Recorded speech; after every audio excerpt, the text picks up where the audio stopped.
Welcome to Golf Smarter Mulligans, number 57. I'm Fred Green. One of the most common four-letter words in regards to golf is fitness. Not four letters? Maybe if you remove the vowels? Well, whether you walk or ride, can get all the way around on a full swing or not, if you don't have the stamina to play a full round, you're just fooling around. For updated URLs for our guest, Susan Hill, check out your show notes. Susan Hill of FitnessForGolf.com specializes in golf fitness training programs for elite-level golf competitors. Her work has been featured in Golf Illustrated, Travel Golf, Junior Golf Scoreboard, Self Magazine, GolfersMD.com, and ESPN. She's also directed high-level golf fitness programs for juniors, college teams, amateurs, and professionals. Today, I wanted to talk about our most important piece of golf equipment, our bodies. We have so much trouble playing our best when we're in pain. Even something minor can be a major distraction when we're on the course. But beyond that, we're not in the best of shape, which also hinders our scoring opportunities. That's why I wanted to bring on someone with such great credentials to emphasize the importance of fitness for all of us on the course. Welcome, Susan. Well, thank you for having me. Oh, I'm so excited that you're joining us today because I love to talk about fitness for golfers. I think that fitness, nutrition, flexibility are elements that most golfers miss out on. And I think, like lots of times they'll be asking about getting new clubs to increase their distance and to lower their handicaps. But I think that if you really pay attention more to your body than your equipment, you're going to get better scoring. Do you agree with me? Oh, boy, Fred, I really do, and especially the last part. If you pay attention to your body, is probably the most fundamental thing. If we could figure out a way to communicate that, whether it's through fitness or whether it's through anything, there are golfers out there making swing after swing. And even if you look at it from the technical element, there are feedback that your body is getting every time you make a swing, whether it's a discomfort here or some pain here. And so many golfers aren't paying attention to those signs, and we're just, plugging through. And then we end up with long-term problems. And I feel like if we were a little more intuitive with how our body was feeling when we swung really well, when we don't swing so well, that we'd have a totally different outcome. Let's talk about body feedback for a moment.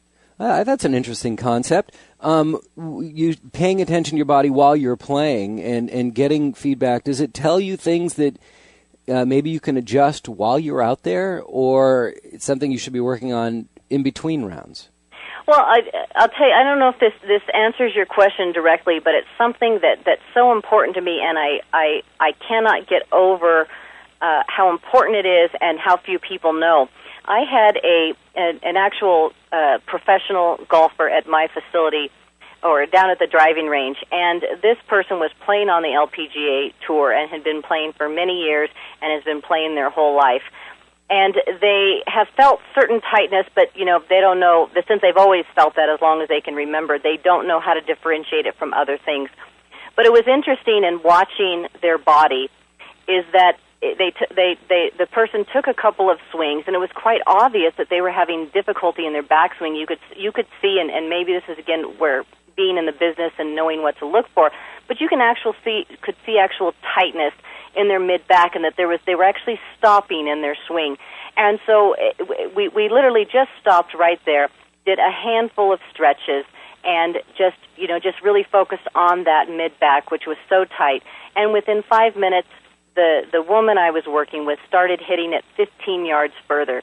And she really was beside herself. And she said, Susan, I don't even know how to put this into words. I've been golfing my whole life. I've worked with some of the best instructors in the entire world, and not one person ever told me that there was a possibility that there was something happening with my body that might be affecting my swing. And I think that comment typifies what all golfers need to be more aware of, and that's what I see every day. It's absolutely fascinating to me to think that golfers haven't bridged that gap and made that made that connection, that there might be something happening with their body that's preventing them from swinging and getting the outcome that they're looking for. Yeah. No, that's an excellent point. And you were talking about she had tightness in her mid-back range? Correct. And so what do you do about, do you loosen that up at the time? Do you have them work on specific exercises in between rounds? Yes, I remember when I first started in golf fitness, and people would say, well, what does that mean? Does that mean, I run a few laps now as opposed to not running a few laps before, and I, do a couple of stretches, and, I do a couple of these with my weights. Is that what golf fitness is? And it's possible that there are fitness instructors who, and, certainly a lot of golfers that still explain it in those terms.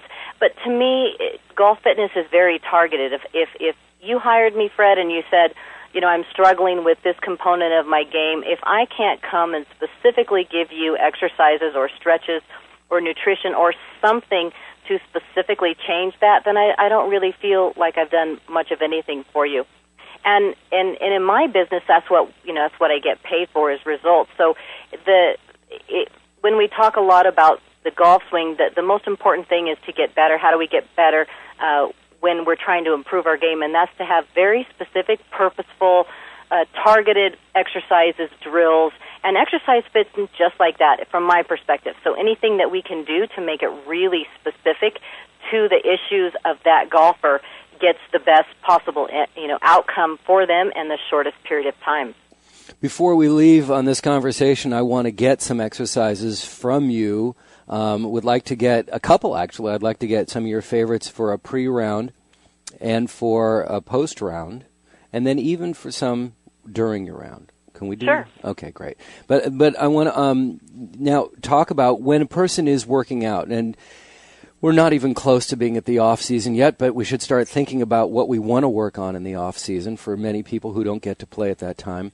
And it's such a critical time to be working on your body so that you're ready for the next season, correct? Absolutely. So is it better to focus on, guys like to have the big chest and the big arms, the big guns, the muscles, but is upper body as important, more important than core, central, lower back, core strengthening, belly, that kind of stuff? Where would you put more importance? As far as which area of the body is more important to... That if you're going to be working on in the off season, you want to strengthen up and tighten up a bit, where would you, I'm sure you'd go the whole body, but... The way that I look at it is a periodized approach, and this is an approach that is used by athletes of all levels and all different sports. And that is, if you were to break it down and break down the entire season in different components. I mean, there's, as you're talking about, there's the off season where the focus should be one area because you're not playing as much, and some people are shut down completely. And then you go into the preseason or pre-competition and competition. And so there's sort of this cycle of the way that we train. And the cycle of off season is, the first one, as brutal as it is, Fred, it starts in the mirror. Because a lot of people, they get busy over the summer, and I don't know, things are crazy, and we're not all perfect people, so we're not 100% disciplined every day of the week. So it starts in the mirror with the gut check, almost literally, like, oh no, what do we have to work with? And so that off season becomes that time where you should either be dieting or really looking at your nutrition. How do I want my body to be different? Do I need to there's a lot of younger folks that want more muscle. Maybe that's the focus, is just, kind of bulk, adding some more substance to their body. There's others that really need to go the opposite direction and start paring down. And so one of the most important things is to take that time in the off season to do that. And one of the reasons why we use that off season is because your nutrition can be altered so much, either cutting back or adding to, that a lot of times people get very sidetracked, and it would be very difficult to focus on substantial goals like that when you're competing. So that's why we use that for the off season, to really get focused and figure out what they want to do. And then the same thing is, once you do that mirror and you're looking at your body, gosh, how can I alter it? That's when you're starting to look at it too, is where did I struggle last year? Like what happened to me? And for some people, gosh, every time that I was out there, it was, the shoulder. The shoulder was a problem for me, or it was the back. It seems like every time the back, or my ankles, my core, I could feel it wasn't strong. And so I always think of building the golfer in the off season by starting from those weaknesses. And if you can start attacking those weaknesses with each person, and then being able to sustain their strengths and building their weaknesses, you make them just a much stronger player.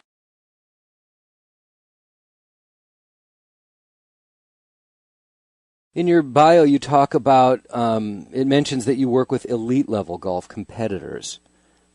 What about the rest of us? Well, I think... I think that first you say elite, which means, all right, it's getting narrow, it's small. And then you talk about competitors, and it's getting smaller. What about us? Those guys who love to play on the weekend, who may even have a beer on the course. Oh, poor show. But, but the guys who just love to play golf, but they're not in it for the competition. They're in it because they love to go out on the golf course, and it's just fun, and it's that personal challenge. Those are probably the people that need you more than the elite golfers. Well, that's true, but Fred, all of us crazy golfers, and I do feel like once you have that golfing addiction that I certainly can't explain, but I know what it feels like. I felt it myself, and I can identify with other golfers. I think we're far more competitive than we're willing to admit. Maybe not at the level like you're talking about. We're still going to have a beer. We're still, we're not going to go to the gym every night.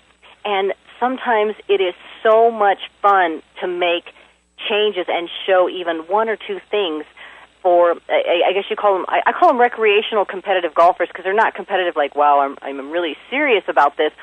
But I think inside we all are. Like we want to be able to at the end of the round say, I cleaned up on the foursome, or I outdrove everybody all day long, or boy, when I was putting, man, I was on fire.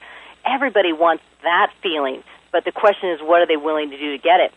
But with a recreational golfer, what I call that recreational competitive golfer, what's really cool is sometimes it's just one thing that's kind of a big thing for them. Again, we could talk about tightness in a specific area, or something that they're doing which is contributing to their downfall. And sometimes it's that one little thing that they do. And so they don't have to go to the gym every day. They don't have to eat perfect all the time, but maybe it's one stretch they do a couple times a week that lightens up an area that creates a whole new swing and a much more powerful golfer. And so that's really empowering, I think. Recreational competitive golfer. Now, yeah, okay, so some of us may play for $5 for each side and things like that. But you know what? You're right. Everybody is competitive because they're playing against themselves. That's what golf is all about, isn't it? That you play the same course every week, or you play 2 or 3 courses over a month, perhaps, but you want to say, that's the best round I ever had at that course. Right. Or that's my own personal best.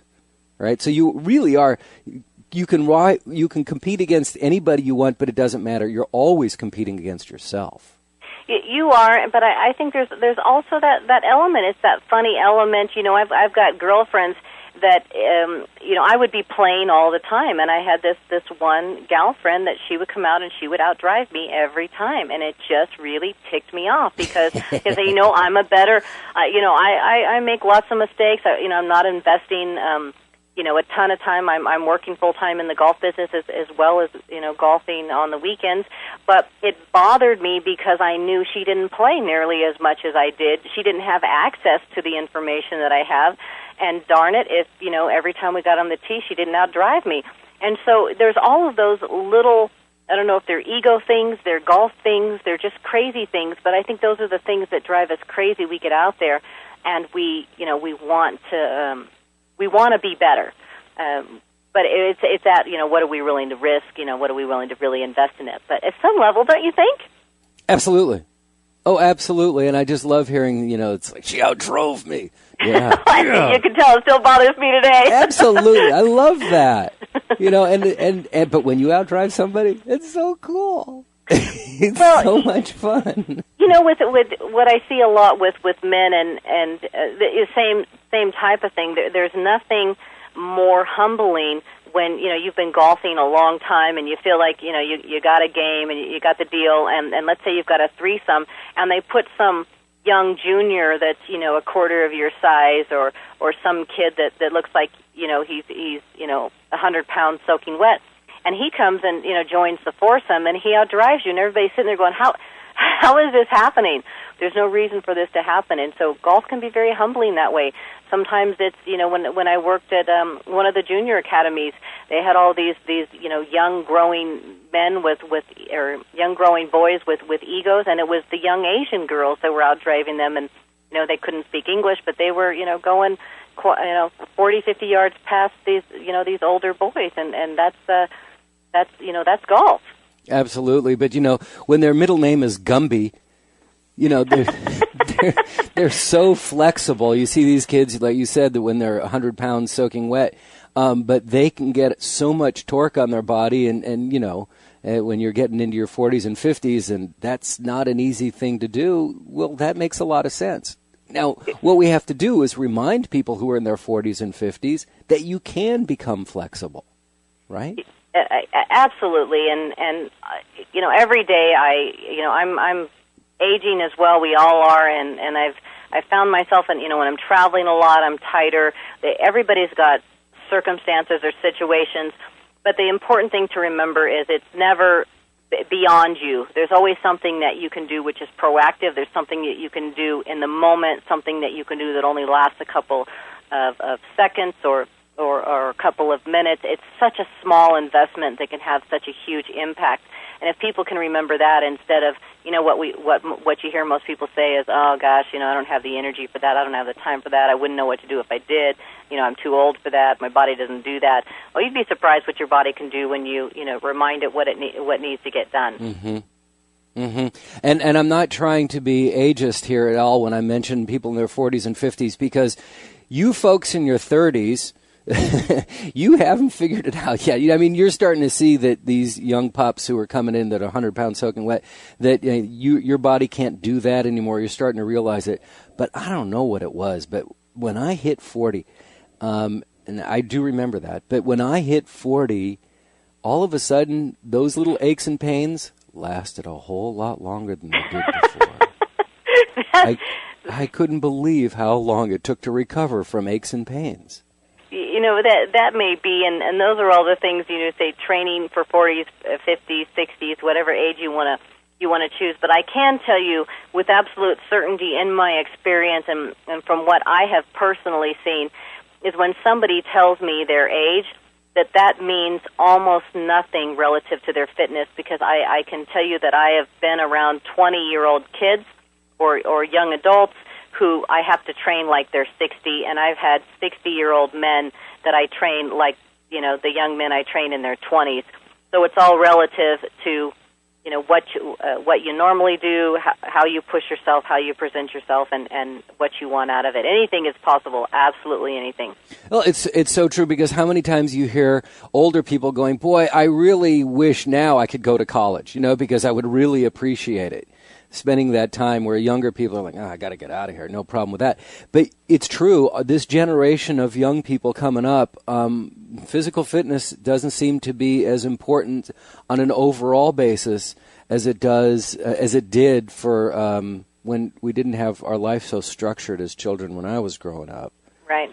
And now we appreciate, as we get older, we're appreciating the fact that you do feel better.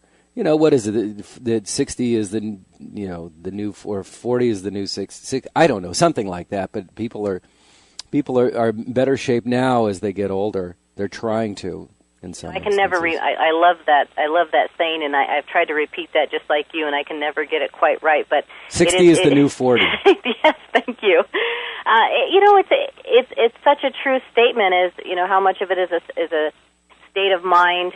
Anything really is possible. I've seen just amazing bodies, but it at older ages, because it was a priority or was important. But the main thing in going back to the golf is it doesn't have to be a big drawn out thing. It doesn't have to be a life altering thing. That you don't, if you haven't exercised in 10 years, you don't have to make this big comeback. Sometimes it's just a handful of things that you do that you haven't done in 10 years. That can be the bridge that can lead you to better performance. And like where we started with this, Fred, if we can't make we can't use nutrition or exercise or a stretch to make somebody a better golfer, then why would you do it? Right. And the fact that patience is so important, and that's what's so great about golf, is don't expect quick results. But on the fitness and weight loss, same thing. A couple of years ago, I lost some weight, and I took my time with it. And if I was losing a half a pound a week, I was really happy, that I got to weigh myself every day. And over a period of over a year, I lost 20 pounds, and I've been able to keep it off, and that's been the best part of it. But it took patience. And I think a lot of people are missing that point, too, especially when it comes to fitness, is that it takes time. It does, and obviously the further out of shape you are, the longer it takes, and the closer you are to your goal, sometimes the quicker that happens. And so being realistic, we were talking earlier about looking in the mirror and trying to be realistic. The same thing with your game. One of the most difficult things to do is to be objective about the way that you look and about the way that you perform. And when you can get to a point where you can take honest feedback, and I'm probably a little bit out of my realm because I've gotten this advice and spending so much time like you do in networking with other professionals in golf, that so much of the mental advice and sports psychologists have said, in order to get better, even, from a mental and a technical perspective, you have to be willing to listen to input from people that you value, whether it's, people that you're playing with, Fred, or your family members or whomever that can give you honest feedback about, every time I play with you, you do this or you do that, and coming to real terms with what your strengths and weaknesses are. And then obviously on my side, I'm thinking about the body. What are your strengths and weaknesses? And being willing to look at yourself in the mirror and say, hey, I could improve this, and not be afraid to do it. It's a commitment. It's a discipline.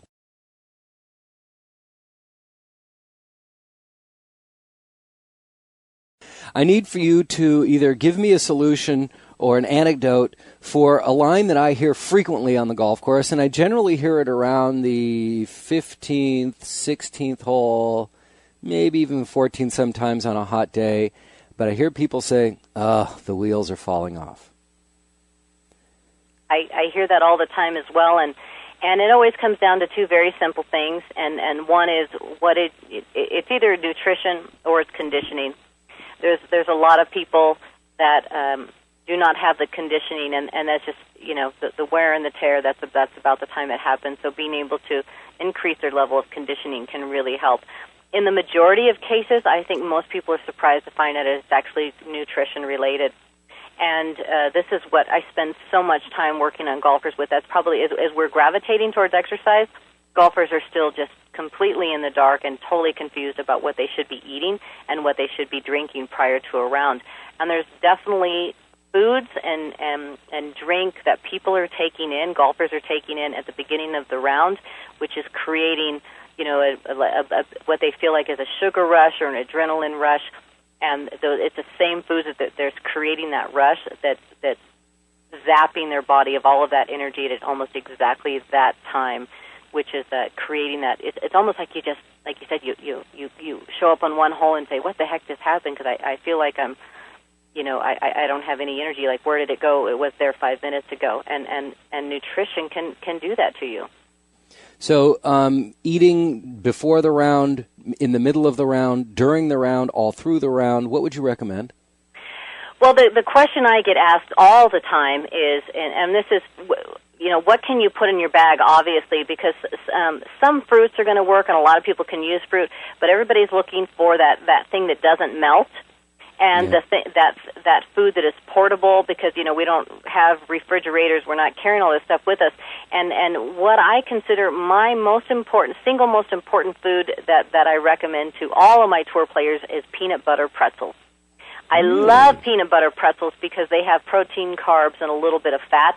They sustain you, and they're like I said, they're portable. You can put them in a sack, put them in your bag, and it's something, you can forget they're there, but they're always there. That and some water, drinking the water during the round, and you will feel immediately satiated. They'll keep your energy levels consistent, and I think that's what I've declared, Fred, is my perfect golf food. Wow, peanut butter pretzels. Mark that one down. That's in the blog. Peanut butter pretzels.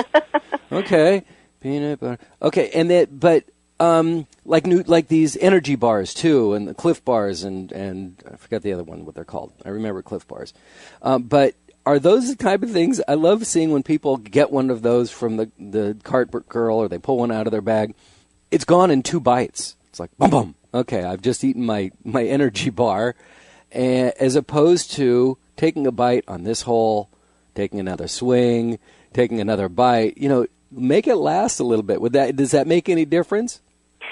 Well, again, it goes back to food. There's a concept in nutrition. Some people are aware, many people are not. It's called the Glycemic Index, and the Glycemic Index is a way of looking at food, how food is released into your body, how quickly it affects your blood sugar. And there are foods which literally, when taken, and I've seen studies, I've actually seen it on a chart, and it blows me away every time that I see it. Within 15 minutes, it looks at your blood sugar just going through the roof. So all of a sudden it's almost like taking caffeine, and anybody that's ever had that 1 cup too many and they felt that jittery feeling of just, it's like an edge. And some people live on the edge, but what we found in golf is we can't afford to live on the edge. We need to be, the mental acuity is so critical in golf that you really need your body to be consistent and your mind to be consistent, so you're not feeling like wow, like your head is repeating. You know how you get that jittery, and there are foods that do that to your body, and then what happens is after 15 or 30 minutes it hits a peak. This goes back to what you were asking before. Once it goes up, just like the old saying, what goes up what will come down. And at 45 minutes, you'll be back to where you started. And in an hour, you will be lower than when you started, when you were feeling lethargic. And so that's what some of the food is doing. So the goal is to take snacks, not meals, but literally snacks, food snacks that you can, like you're saying, maybe even not a protein bar, but things like the peanut butter snacks. I'm a big fan of taking the trail mix, but I like it when people make their own. So, you just go out and buy a handful, go down the nut aisle where, in the baking section, and grab a handful of, some macadamia nuts and some pecans and whatever kind of gets you excited, and put in a handful of M&Ms or some Skittles, and you've got this mix of things, and you have it in a little baggie, and you snack on that for a hole or two, or whenever you get hungry, and you've got your peanut butter pretzels, and all of these kinds of things are adding fuel. But the most important thing is they're keeping your energy levels consistent, so you can let your body perform the swing that you've been training or have been practicing, and that you understand, and that your mental acuity stays the same. And then you're playing your best golf. Absolutely, all the way through. Wheels will not fall off. Just a self-promotion here that you talk about the Glycemic Index. On smarterpodcasts.com, one of the programs that we did was for a book called The New Glucose Revolution. Oh, yes. With one of the leading authors out of Australia. We did an 8-segment podcast series on the book, The New Glucose Revolution. So if you're interested in that glycemic index and that kind of diet and that kind of nutrition, it's really fabulous. Go to smarterpodcasts.com and click on the New Glucose Revolution book. All right, so we don't have a whole lot of time left. I apologize for that because this has been way too much fun because we need to promote your websites, but I want to get your favorite pre-round exercise or stretch. Well, this is one of my favorite stretches pre-round, so let's put us on the course. Okay. And let's see if we can make us like a real golfer.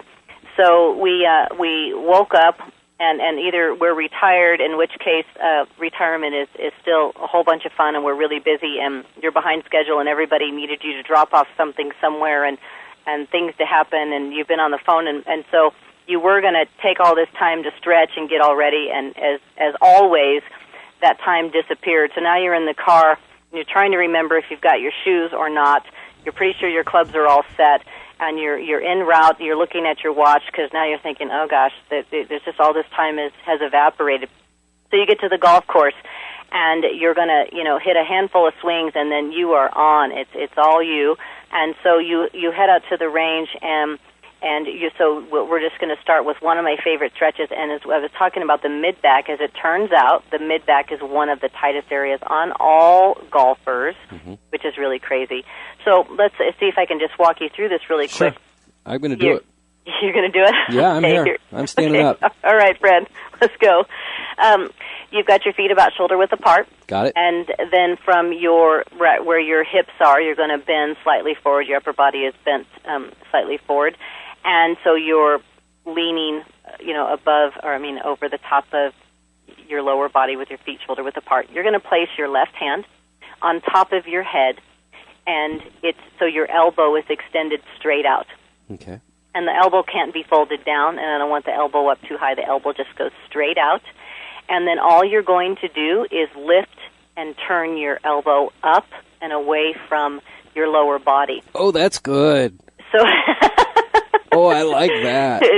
To anchor your body a little bit, place your right hand on your right thigh, and again your left hand is on your head, and then you're lifting straight up. And so what will happen is, and what's really important too for golfers to understand, it's very important that you use what we call a dynamic stretch, which is we're lifting that elbow, and if you're taking the elbow and bringing it not up but straight back and up, you will feel that immediately right in the top of that shoulder and all down your mid-back. You only want to hold it for 1 to 2 seconds, breathing now out you tell as me. you lift it up. Oh, sorry. got you all in a bind over there. Breathing out as you bring it 1,002 and bring it back down. Bring it back up 1,002. And that's the best way to stretch just before a round. And do you do that on both sides? Oh, absolutely. Oh, good. Don't want to forget the other side. Yeah, right. So, and the opposite hand is on the thigh or on the inside of the thigh? Just right on the thigh to sort of anchor your body. Wonderful. All right, so then you're out there playing, and now it's a very slow round, and you're feeling yourself starting to tighten up. Is that a good one to do while you're waiting to hit again, or do you have another great one? Well, then that would depend if you're walking or if you have a cart. If you have a cart, boy, that's these days. A lot of golfers are forced to take a cart just to keep the pace of play. I hate that. You hate that they force us to do that. Yeah, I'd much rather walk. Well, I'm sorry, Fred. We'll see if we can fix that in the future. Thank you. Then I would go ahead and use the cart, and there's this a million stretches you can use from the cart because it adds a little bit of resistance. But let's take one of my favorites. If you're standing.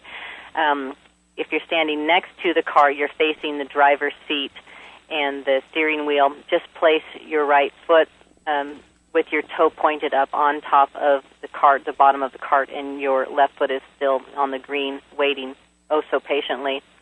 And again, bending from the hip. So it's really important not to roll your shoulders forward, but bending from the hip, keeping a straight back.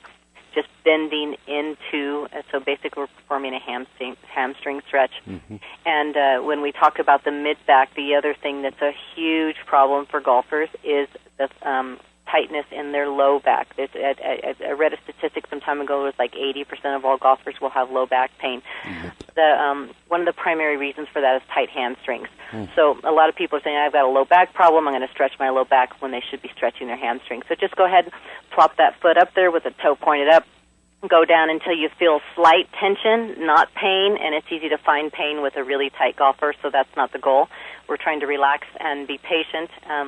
So just, leaning in 1,002 and right back up, 1,002, trying that about 10 times on each side, and that'll really loosen up the hamstrings, start helping the lower body, and if you've got any tightness in your low back, that'll help as well. Wonderful. Those are great. Thank you. Oh, you're very welcome. Susan Hill, thank you very much for joining us. You gave us some great tips, some great advice, and gotta love peanut butter pretzels. Absolutely, Fred. Thank you so much for having me, and look forward to talking to you again in the future.